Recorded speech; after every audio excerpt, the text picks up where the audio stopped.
잠언 강의 69번째, 따르지 않아야 할 무지한 치리자의 길입니다.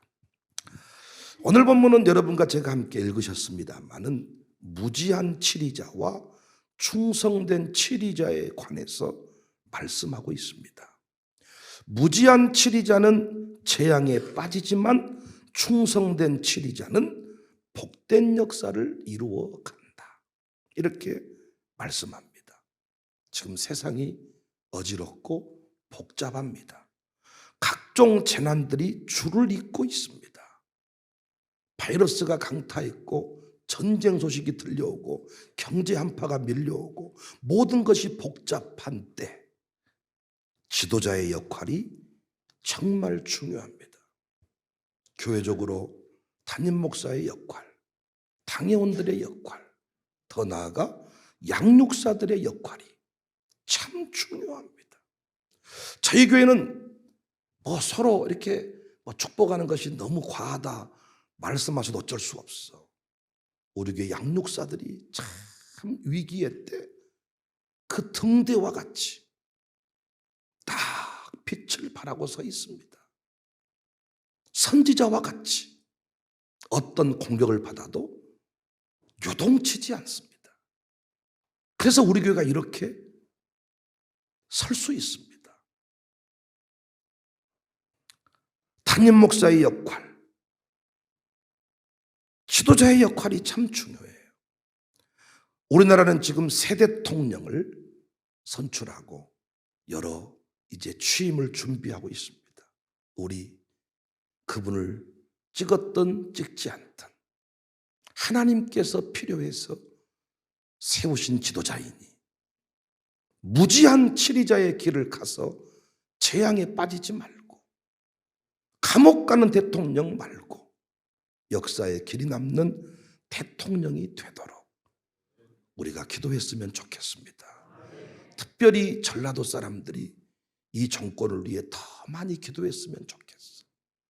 이제는 지역 경계가 허물어지고 누가 섰든지 간에 승복할 줄 알고 하나님의 그 통치의 역사를 믿는 우리 전라도 사람들, 특별히 우리 광주 청사교회 성도들이 됐으면 좋겠다. 편가르기 하지 말고 대통령 또 감옥 가지 말고 이제는 세계에 존경받는 대통령으로 살게 하자. 기도 제목이 됐으면 좋겠습니다. 그런데 오늘 본문은 꼭 대통령과 같은 정치인에게만 해당되는 말씀이 아니에요. 결국 여러분과 제가 세상을 다스리고 이끌어가야 될 사람들이기 때문에 이 통치자의 길, 특별히 악한 통치자의 길, 이건 버려야 돼. 충성된 통치자의 길을 가야 합니다. 여러분과 제가 따르지 않아야 될 무지한 치리자의 길은 어떤 길이냐? 멸망당하는 길이지요. 재앙에 빠지는 길이지요. 첫 번째, 가난한 백성을 압제합니다. 15절, 가난한 백성을 압제하는 악한 관원은 부르짖는 사자와 주림 곰 같으니라. 여기서 가난한 백성은 단순히 돈이 있고 없고 이 정도 이야기가 아니고 스스로 일어설 수 없는 사람을 말합니다. 아무리 노력하고 애써도 스스로 일어설 수 없는 사람들, 재정의 악순환이 반복이 되어서 원금은 고사하고 이자도 감당하기 어려운 이 계속해서 어떤 그 쳇바퀴 돌듯이 살아가는 사람들이 있습니다. 저는 그래서 이 가난한 사람들 가운데 우리 청년 세대들도 저는 포함된다고 보는 거예요. 아무리 열심히 살아도 우리 청년들 집 한 칸 마련하기가 어려워요. 우리 노영창 세대 열심히 살지만은 저들이 열심히 노력해서 진짜 아버지 세대와 달리 집 한 칸 사기가 어렵습니다. 경제가 호황기일 때는 역화만 끌고 나가도 막 뭐가 터지고 대박이 났는데 요즘에는 치열하게 살아도 그게 쉽지가 않아. 우리 주변에 그런 사람들이 참 많아요. 흙수저 금수저, 진짜 찢어지게 가난하게 태어났어. 어떤 그것들이 악순환되는 모습을 보거든요. 아버지 가난이 아들에게도 이어지는 거예요. 아버지가 술주정벌이의 길을 걸어가니까 아들도 그 길을 걸어가는 거예요. 저는 그래서 우리 교회가 대안학교를 세우고 가족은행을 세우고 청년 기업을 세우는 이유는 무엇 때문이냐? 악순환의 고리를 끌어내자.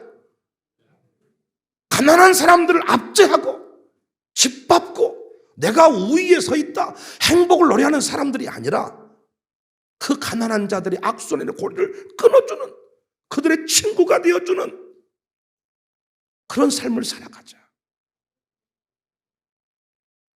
무지한 지리자들은 가난한 백성을 압제하면서 자기가 어떤 우월한 위치에 서 있다고 착각하며 사는 거예요. 저는 가족은행이 자랑스럽습니다. 전은행 직원들과 대화를 최근에 많이 나누게 됐는데 저희 교회 가족은행을 자랑했습니다. 은행이 저희 교회를 방문하기 전에는 왜 이렇게 이 교회가 어떤 교회이길래 이렇게 헌금도 많고 지출도 많고 도대체 우산동에 얼마나 큰 건물이 있길래 그렇게 감정가가 많이 나오고 아주 궁금해합니다. 그래서 그들이 그냥 단순히 실무자만 왔다 가면 되는데 저희 교회 어떤 대출을 진행할 때는 항상 은행 관계자들이 많이 옵니다. 그래서 이 본당부터 우리 통합 채플실부터 쭉 돌면서 우리 목회 이야기를 들으면 그들이 무릎을 칩니다. 가족은행 이야기를 들을 때 그들은 더욱 감동하는 것 같았습니다. 그래서 그 가족은행 이야기를 딱 하면요 너무너무 감동을 먹는 것 같아요. 돈 100만 원, 200만 원이 없어서 참 인생에 많은 것들을 비관하는, 사람한테 겨우 돈을 빌렸는데 그걸 갚지 못해서 또 아픔을 겪는. 그러니까 지금 우리 교회는 그 은행이라는 제도를 통해서 그 일들을 진행을 하니까 우리가 10,000원, 20,000원을 출자해가지고 은행을 만들었는데 4,000만 원 정도 지금 우리가 대출을 진행했나요? 이제 이번에 큰 돈이 만들어지면 2,000만 원 항목을 정해서 은행으로 보내려고 합니다. 첫 일반 대출. 그래서 그 일반 대출은 우리가 공개적으로 좀 축복도 해주고 역사적인 대출이니까 진행하려고 해요. 무언가 살려고 하지만은, 무언가 해보고 싶지만은 그 악순환의 고리를 끊을 수 없을 때 우리가 기도해주고 축복해주고 도와주는 거예요. 청년들 도와주는 거예요. 거기서 역사가 일어나지 않겠나. 저는 우리 노년의 영혼들을 섬기는 것, 그들이 걸어올 수 있을 때까지는 노년교구 책임입니다. 주일마다 그들이 온종일 예배할 수 있다는 것, 얼마나 취약한 계층입니까? 자녀가 돌보지 않습니다. 움직일 수 없을 때는 늘 기쁨 요양원으로 모셔서 거기서 예배하도록 우리 교회가 섬깁니다. 우리 교회 은퇴 목사님들 평생 주를 위해 헌신하셨는데 이분들 은퇴하시고 어디서 위로받을 곳이 없습니다. 한국교회 우리 합동교단 85%가 미자립 교회입니다. 135만 원을 못 받고 사는 목사님들이 80%가 넘는다는 거예요.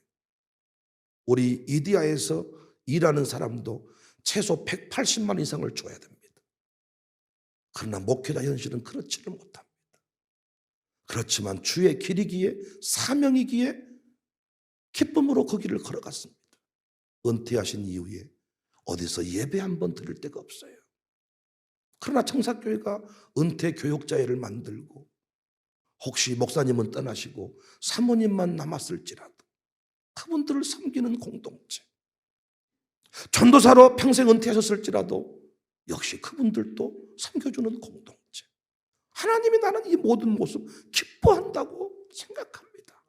이런 그 목회 현장을 보면서 우리 다음 세대들은 꿈을 꾼다고 보는 거예요. 저는 내가 돈 벌어야 될 이유가 있겠구나. 내가 의사가 될 거야, 은행장이 될 거야. 이건 꿈이 아닙니다. 의사가 되는 것은 꿈이 아니에요. 직업이 꿈이라고 말하는 사람이 있는데 그러다 보니까 의사 된 이후에 이상해지는 겁니다. 대통령이 꿈이 아닙니다. 대통령이 돼서 국민을 섬기는 것, 그 섬기는 것이 꿈입니다.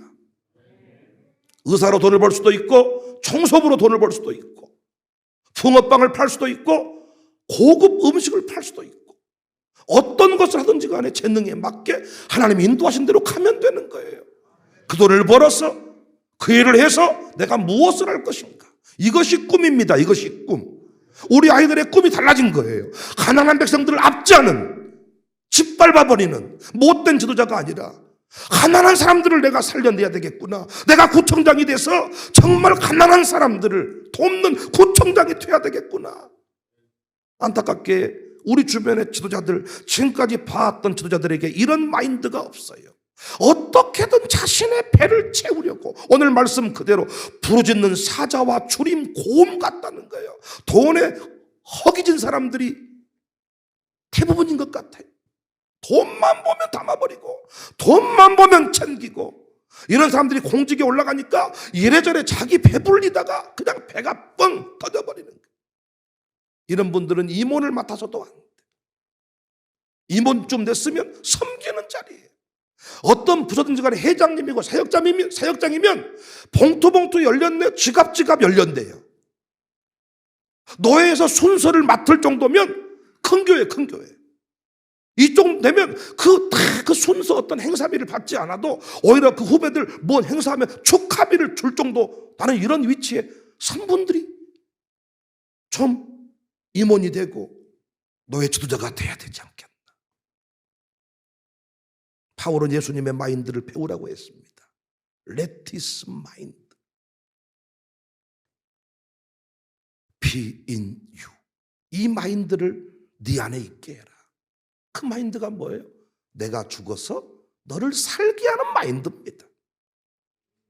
줄인 곰이 아니라 우리 교회는 눈에 보이는 천사로 살 수 있기를 바랍니다. 눈에 보이는 천사들이 됩시다. 눈에 보이는, 이게 충성된 통치자, 치리자, 하나님을 아는 치리자의 모습이에요.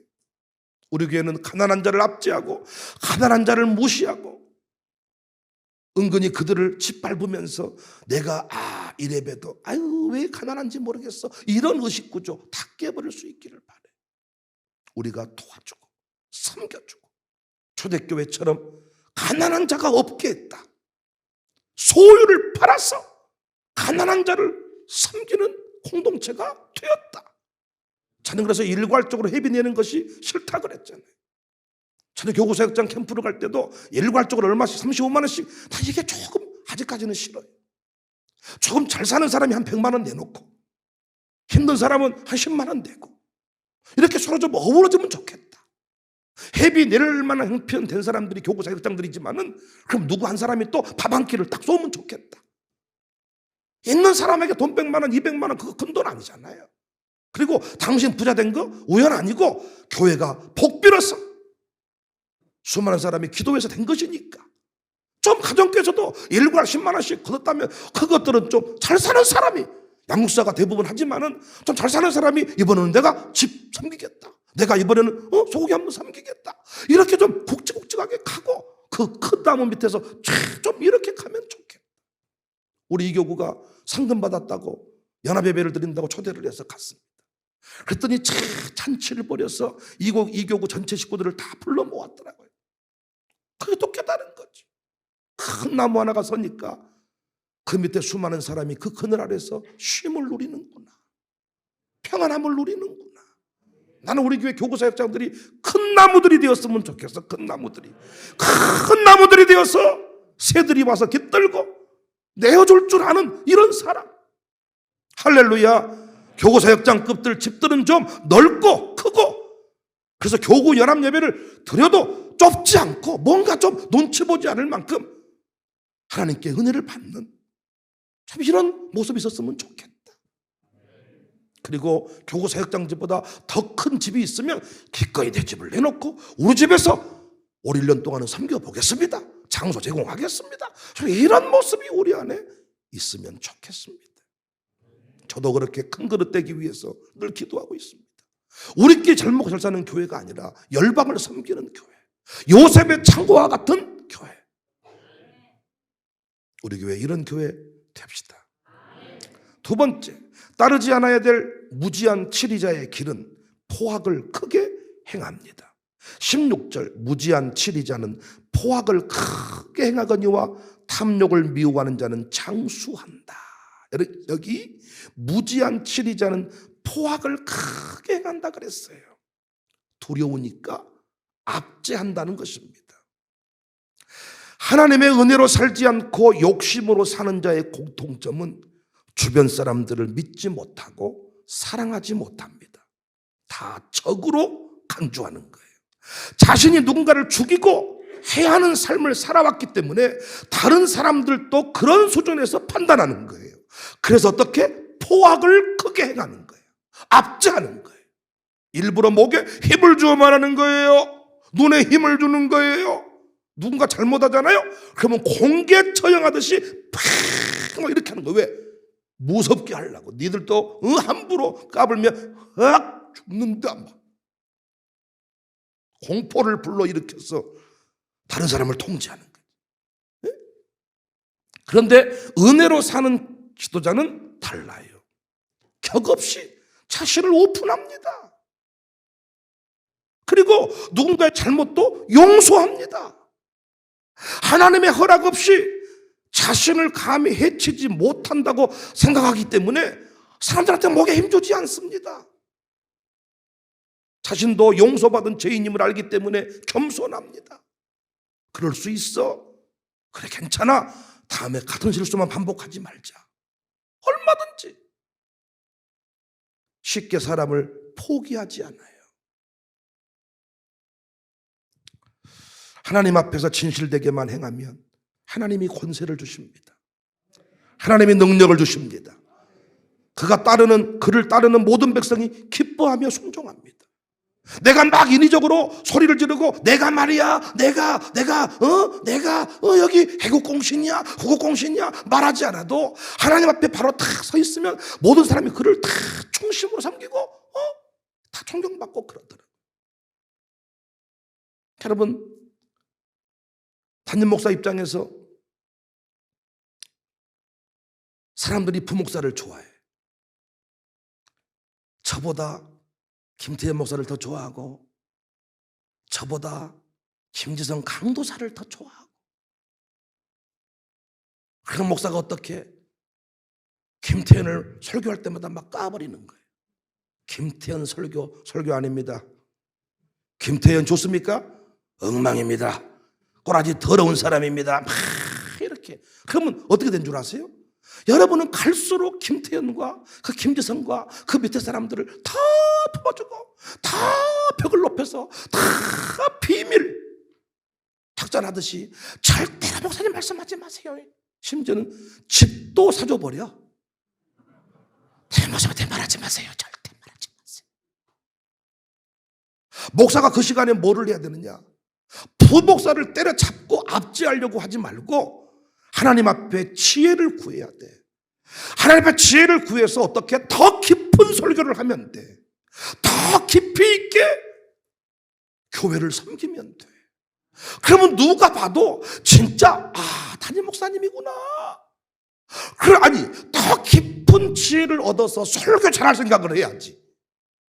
설교 좀 잘한다니까, 좀 글을 좋아하니까 그 꼴을 못 보고 때려치고. 저도 젊으니까 이렇지만은 나이가 들어가면요 마음이 좁아지고, 손자하고도 싸우시잖아요, 할머니 할아버지가. 그래서 나이 들수록 뭘 많이 한다 그랬어요? 기도를 많이 해야 돼요. 자꾸 나이 드신다고 누가 천덕꾸러기라고 취급한다 그러는데, 그런 말 하시는 분은 어떻게 자꾸 기도 시간이 줄어든 분들이에요. 늙을수록 돈도 떨어지고 힘도 없어. 그때 할 일이 뭔 줄 아세요? 지혜를 구하는 거예요, 지혜를.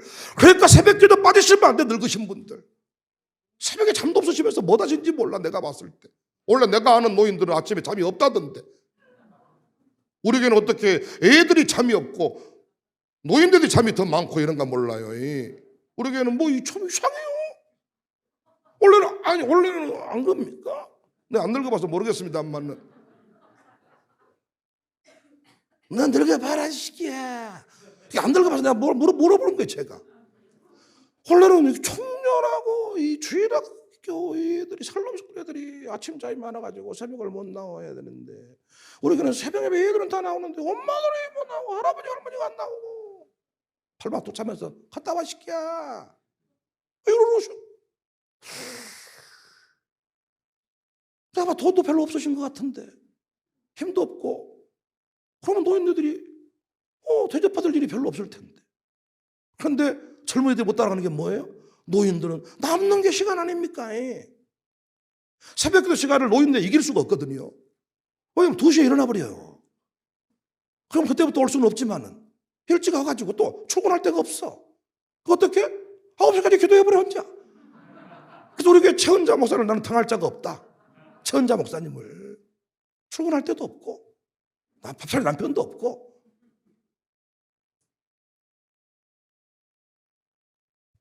부목사를 합치하려고 하지 말고 다 지혜를 받아서 탁월하게 설교를 하고 목회를 잘하면 오히려 더 존중을 받을 것이다. 그런데 하나님을 모르는 사람은, 은혜를 모르는 사람은 두려우니까 압제를 하는 거예요. 정치인도 마찬가지입니다. 감시요원 붙이지 말고 뒷조사하지 말고 뒤에서 띠동 때려버리지 말고 정책을 잘 만들어내면 돼.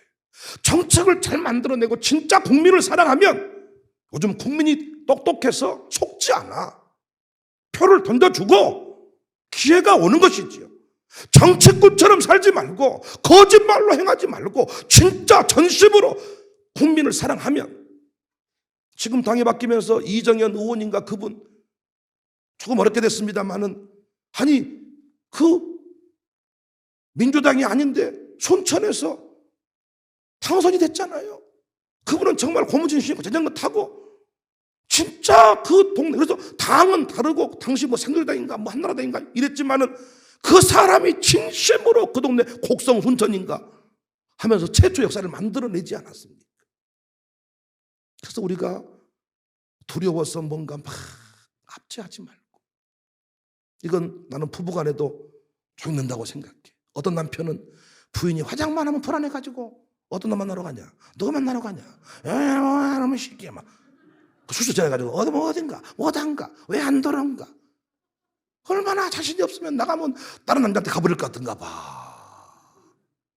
또 반대 경우도 있다가, 반대 경우도 여자가 얼마나 자신이 없으면, 보통은요 나이가 들어가면서 남자가 나가든지 말든지 오든지 말든지 이러는데, 얼마나 자신이 없으면 어떤 교회에서 집사님은 인사만 해도 제가 가서 그녀는 예쁩니까? 예뻐? 좋습니까? 좋아? 매 아주 여자를 좋아합디다. 제발 절절 흘렀디다. 들어가 살아버려 살아버려. 왜 그런 줄 아세요? 기도 안 하니까 그래. 기도 안 하니까 자신감이 없어. 자신감이. 얼굴은 늙어가고 다 이런 데는 넣어가지고 막 보톡스 말고 또 뭘 넣어본다면서요. 보톡스 말고 또 뭐가 있다면서요. 넣은 거 멋이 하여튼 뭘 넣어본다면서요. 시체가 교통사고 나가지고 이렇게 있으면 안에다 뭘 넣어버린다 그럽디다. 막 이렇게 이 강목을 넣어가지고 이렇게 배를 빵빵해서 딱 옷을 입혀놓는다 그러더라고요. 시신 닦았던 목사님이 계셔. 교통사고 나가지고 너덜너덜된 시신은 강목 같은 걸 넣어서 이렇게 만들어야 되는데, 그래서 그래야 옷을 입힐 수 있대. 그런 식으로 얼굴에 뭘 넣어본다면서요. 넣었으면 자신만만해야지. 지금도 공포에 붙들리고 남편이 누구 웃기만 하면 눈을 찔러본다 그러고 막 살아가라 그러고 막 또 남자가 돼가지고 여자가 나가 얼굴 빨리 화장만 하면 어떤 놈 만나러 간가, 너 만나러 간가, 왜 늦게 왔는가, 기도하지 않았어. 그래서 어떻게? 압제한 거. 압제. 힘으로 압제. 절대로 여자는 힘으로 압제 못한다 그랬잖아요. 갈수록 여자는 강력해져가지고 강력범죄는 다 여자가 일으킨다 그랬잖아요. 그러니까 남자가 어떻게 힘으로 여자를 이겨요? 남자가 내가 더 많잖아요. 보통 쳐버리면 끝나버려. 그냥 힘 하나도 없어가지고. 어떻게? 기도 지혜를 구해서 영역을 받아서, 자식들이 무시한다 그런 말 하지 말고, 이 교회는 젊은이들이 무시한다 그런 말 하지 말고, 나이 들수록 기도를 더 많이 하고 지혜를 받고. 제가 보니까 나이 든 분들이 거의 졸아. 예배 시간에 말씀을 못 들어. 하나님 졸아. 거의 조니까 말씀을 못 듣고 영력이 떨어지고 총명함이 사라지고 기력이 쇠하고, 또 특징이 뭐냐, 옷도 잘 안 빨아 입어. 드라이 아깝다고 드라이 한철 동안 계속 입어버려. 옷을 드라이 하면 옷 달아진다고. 드라이 안 하니까 옷이 달아지는 거야. 드라이를 해야 다 살아나는 거야. 다 옷, 이게. 드라이도 안 입지. 냄새 나지. 기도 안 하지. 돈 없지. 돈 없으면 교회 못 다니겠다. 늙어서 교회 못 다니겠다. 아니라고 생각해. 어느 정도 지나면 부목사 잘하는 꼴을 못 보고 감시하고, 부목사 곁에 우리로 말하면 신방사를 다 붙여가지고 부목사의 일거수일투족을 살피라 그러고, 목사님들이 이렇게 부목사를 못 믿고. 물론 저도 교회를 잠시 비웠는데 해외 출타를 할 때 한 주 정도 비우면 목사님이 보고 싶고 어쩌고 저쩌고 이런 말을 해야 되는데 더 잘 돌아가더라고요. 평안하고. 부목사도 벼르고 있다가 담임 목사처럼 이때 승부를 내버렸었다. 목사가 있다가 없으니까 더 잘해요. 그럼 이때 또 이것 봐라. 교회가 이러면 안 되는데. 그런데 15일을 딱 비워버렸더니 그때부터는 모든 분들이 문자가 오기 시작하더라고요. 목사님 15일은 안 되겠습니다. 2주를 주일 빼버리니까 목사님 교회가 못 쓰게 돼버렸어요. 어서 오세요. 할렐루야. 그래서 어떤 목사님들이 지혜롭게 말씀해 주시더라고요. 부목사가 설교 잘할 때 부목사를 쳐버리면 성도들이 더 그를 사모해버린다는 거예요. 잘한다고 말하는 순간부터 한 달 동안 특별 새벽 예배 네가 인도해라. 한 달 동안 입술 터지고 잇몸 터지고 코피 다 분다는 거예요. 한 편 쓰기도 어려운데 한 달 동안 설교를 네가 계속해라. 목사님 어디 간 것도 아니고 나는 네한테 은혜 받으란다. 본색이 다 드러나고 한 달 동안 해버리면 드러나 버린다는 거예요. 그러니까 압제하려고 하지 말고, 힘으로 압제하려고 하지 말고 기도를 더 하라는 거예요. 그래서 참 감사하게 하나님이 모든 교회들마다 부목사에게는 참 부족하게 만들어가지고 항상 졸아요, 새벽에 다. 그것이 은혜인 줄로 믿습니다. 부목사가 항상, 저도 부목사를 지내봤지만 항상 피곤하고 배고프고 힘들고, 그래서 기도가 안 되고 별로 기도할 이유가 없어. 부목사 때는 우리 교회처럼 평안한 교회는 더더욱 기도할 것이 없고 목사님만 따라가면 되고, 핫사라비아, 콜롬비아 이거만 잘하면 되는 거예요.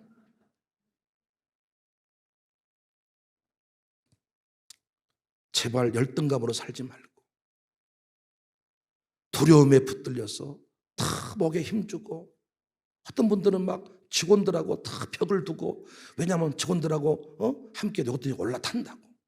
아니, 잘해주기 때문에 올라탄 게 아니고 언제부턴가 판단력과 영역 이것들이 떨어지기 때문에 올라타는 거예요. 잘해주니까 올라타는 게 아닙니다. 늘 그런 마음이 있잖아요, 사장님들에게. 그래서 이것들은 적당히 돌려야 된다, 적당히 세게 해줘야 된다. 우리 교회는 그런 마인드에서 벗어나셔야 돼요. 예수님의 마인드를 가지고 죽기까지 종의 자리에서 사장과 직원이 무슨 소용이 있다냐, 우리는 한 가족이다, 이런 한 마음을 가지고 섬기는 이런 공동체가 되었으면 좋겠습니다. 뭐 이렇게 말빨이 좀 터지면 시간이 다 되고, 그렇습니다. 5가지 중에 3가지는 해야 되는데 이렇게 2가지 이렇게 조금 말하면 시간이 더 잘 가는 것 같아요. 이제 흥분을 하고 소리를 질러야 힘이 빠져서 빨리 끝나는데 지금 나는 5개 다 할 수 있거든요. 내일 새벽이 또 우리가 기다리고 하니까 계속 뭐 할 필요가 있겠습니까? 하여튼 우리 교회는 무지한 치리자의 길을 가지 말고 충성된 지혜자, 영역 있는 통치자. 할렐루야. 우리 교회는 회대통합하는 교회니까 정말 나이 드신 분들을 좋아합니다. 어른들을 정말 좋아합니다. 저는 절대 어른들을 무시하지 않습니다. 그러나 스스로 막 힘들어하는 분들, 기도빨이 떨어지니까 그러는 거예요. 더 기도하시기 바랍니다. 할렐루야. 할렐루야. 은혜로 다스리는 복된 공동체가 다 되시기를 주님의 이름으로 축복합니다.